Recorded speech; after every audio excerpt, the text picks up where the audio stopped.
Hello everyone, আমি Momita shorts and ব্লগসের নতুন একটি ভিডিওতে আপনাদের স্বাগত। আজকে রবিবার, আজকে যাচ্ছিলাম বাড়িতে, ইতু পুজো আছে, তো কিছু নিয়মও আছে, তাই সকাল সকাল স্নান টান করে একদম রেডি হয়ে বসে আছি, অপেক্ষা করছি ভাইয়ের। ব্যাস, ভাই এখনই চলে আসবে আর আমরা রওনা দেবো। আর বলতে বলতে আমরা রওনা দিয়েছি। পৌঁছে গেছি আমরা বঙ্কিমনগর হল্টে, আর কি গেট পড়েছিল, তো সেখানে একটু দাঁড়িয়েছিলাম। তারপর এই যে পাঁচবেড়িয়ার রাস্তা, খুবই ভাঙাচোরা রাস্তা, সেই রাস্তা দিয়ে আমরা এগিয়ে গেলাম। আর এই জায়গাটা হচ্ছে আড়ংঘাটা, যেখানে আমার বাড়ি। এটা হচ্ছে আমাদের ওখানের ব্যাংকের মোড়, আর তার সামনেই আছে স্টেশন।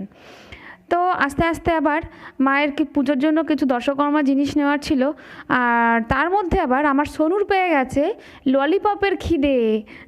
এসেও ললিপপ দেখতে শুরু করেছে, আর ভাই আর আমি কিছু